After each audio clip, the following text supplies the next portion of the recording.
ವಿಜಯಪುರ ಜಿಲ್ಲೆ ಆಲ್ಮೇಲ ತಾಲೂಕಿನ ದೇವಡಗಾಂವ್ ಸೇತುವೆ ದುರಸ್ತಿಗಾಗಿ ಹೋರಾಟಕ್ಕೆ ನಿರ್ಧಾರ. 65 ವರ್ಷಗಳ ಇತಿಹಾಸ ಹೊಂದಿರುವ ಎಂದಿಗೂ ಕೂಡ ಗಟ್ಟಿಮುಟ್ಟಾಗಿರುವ ದೇವಡಗಾಂವ್ ಸೇತುವೆ ಉಳಿಸಿಕೊಳ್ಳುವಗೋಸ್ಕರ ಜಿಲ್ಲೆಯಲ್ಲಿಯೇ ವಿಶಿಷ್ಟವಾದ ಇತಿಹಾಸ ಹೊಂದಿರುವ ಈ ಸೇತುವೆ ಉಳಿಸಿಕೊಳ್ಳುವ ಸಲುವಾಗಿ ದೇವಡಗಾಂವ್ ಗ್ರಾಮದ ಯುವಕರ ತಂಡವೊಂದು ಹೋರಾಟಕ್ಕೆ ಸಿದ್ಧತೆ ಕೈಗೊಳ್ಳುತ್ತಿದೆ. ಇಷ್ಟು ದಿನಗಳವರೆಗೂ ಅಧಿಕಾರಿಗಳು ಜನಪ್ರತಿನಿಧಿಗಳು ಸೇತುವೆ ರಿಪೇರಿ ಮಾಡಬಹುದು ಎಂದು ಇಲ್ಲಿಯವರೆಗೂ ಕಾಯ್ದು ನೋಡಿದರು. ಆದರೆ ಹೀಗೆ ಕೈಕಟ್ಟಿ ಕುಳಿತರೆ ಸೇತುವೆ ನಶಿಸಿ ಹೋಗುತ್ತದೆ. ಈ ಭಾಗದ ಜನರಿಗೆ ಸಂಚಾರಕ್ಕೆ ಸಂಚಕಾರ ಬರೋ ಕಾಲ ದೂರವಿಲ್ಲ. ಹೀಗಾಗಿ 2 ಜಿಲ್ಲೆಗಳ ಸಂಪರ್ಕ ಕೊಂಡಿ ಕಳಚಿ ಬೀಳುವ ಮೊದಲು ಸುತ್ತಮುತ್ತಲಿನ ಗ್ರಾಮಗಳಾದ ಆಲಮೇಲ, ದೇವಣಗಾಂವ್, ಬೊಮ್ಮನಹಳ್ಳಿ, ಕುಮಸಗಿ, ದೇವರನಾದವದಗಿ, ಕಡ್ಲೇವಾಡ, ಶಂಬೇವಾಡ, ಬ್ಯಾಡಗಿಹಾಳ, ಕುರುಬತಹಳ್ಳಿ ಹಾಗೂ ಅಫಜಲ್ಪುರ, ಸೊನ್ನ, ಬಳುಂಡಗಿ, ಶಿರ್ವಾಳ, ಗೌರ, ಅಳ್ಳಗಿ, ಕರಜಗಿ, ಮಾಶಾಳ ಸೇರಿದಂತೆ ಹಲವಾರು ಗ್ರಾಮಸ್ಥರು ಸೇತುವೆ ರಕ್ಷಣೆಗಾಗಿ ಹೋರಾಟಕ್ಕೆ ಮುಂದಾಗಿದ್ದಾರೆ. ರೇವಣಸಿದ್ದಯ್ಯ, ಹಿರೇಮಠ್, ಆಲ್ಮೇಲ.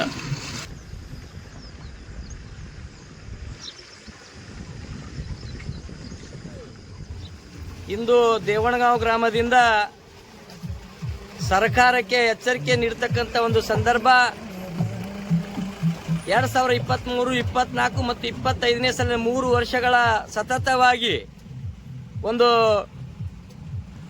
ಸದಾಶಿವ ಅವಘಡ ರಾಜ್ಯ ಹೆದ್ದಾರಿಯನ್ನು ಸಂಪೂರ್ಣವಾಗಿ ಹಾಳಾಗಿದ್ದು, ಅದರ ಜೊತೆಗೆ ಮೇಲಾಗಿ ವಿಜಯಪುರ ಮತ್ತು ಕಲಬುರಗಿಯ ಒಂದು 2 ಜಿಲ್ಲೆಗಳ ಮೇನ ಕೊಂಡಿಯಾಗಿರ್ತಕ್ಕಂಥ ಭೀಮಾ ನದಿಯ ಸೇತುವೆಯನ್ನು ಸಂಪೂರ್ಣವಾಗಿ ಹಾಳಾಗಿದ್ದು, ಇದರ ಬಗ್ಗೆ 23, 24, 25ನೇ ಸಾಲಿನಲ್ಲಿ ಮೇಲಾಧಿಕಾರಿಗಳಾಗಿರ್ತ ಮಾನ್ಯ ಜಿಲ್ಲಾಧಿಕಾರಿಗಳಿಗೆ ಮತ್ತು ಅಸಿಸ್ಟೆಂಟ್ ಕಮಿಷನರ್ಗೆ ಮತ್ತು ಜಿಲ್ಲಾ ಪಂಚಾಯತಿಯ ಕಾರ್ಯನಿರ್ವಾಹಕ ಅಧಿಕಾರಿಗಳಿಗೆ ಮತ್ತು ತಹಸೀಲ್ದಾರ್ ಸಾಹೇಬರಿಗೆ ಕೂಡ ಮಾನ್ಯ ಶಾಸಕರ ಗಮನಕ್ಕೆ ತಂದ್ರೂ ಕೂಡ ಇಲ್ಲಿವರೆಗೆ ಹೋಗ್ಬೇಕಾದ್ರೆ ಪೇಷಂಟ್ ಹೋಗ್ಬೇಕಾದ್ರೆ ಇಲ್ಲೇ ಸಹಾಯಕತ್ತಾವ. ಈಗ 2-3 ಮಂದಿ ಇಲ್ಲೇ ಬಿದ್ದು ಕೈಕಾಲು ಮುರ್ಕೊಂಡ್ರು. ಯಾರ ಅಧಿಕಾರಿಗಳಿಗೂ ಎಷ್ಟು ಸಲ ಹೇಳಿದ್ರು ಕೇಳ್ಕತ್ತಿಲ್ಲ. ಹೇಳಿದೆವು, ನಾವು ಎಲ್ಲಾ ತರಾನು ಹೇಳಿದೆವು, ಅಧಿಕಾರಿಗಳ ಮನವಿನೂ ಕೊಟ್ಟಿದ್ದೆವು.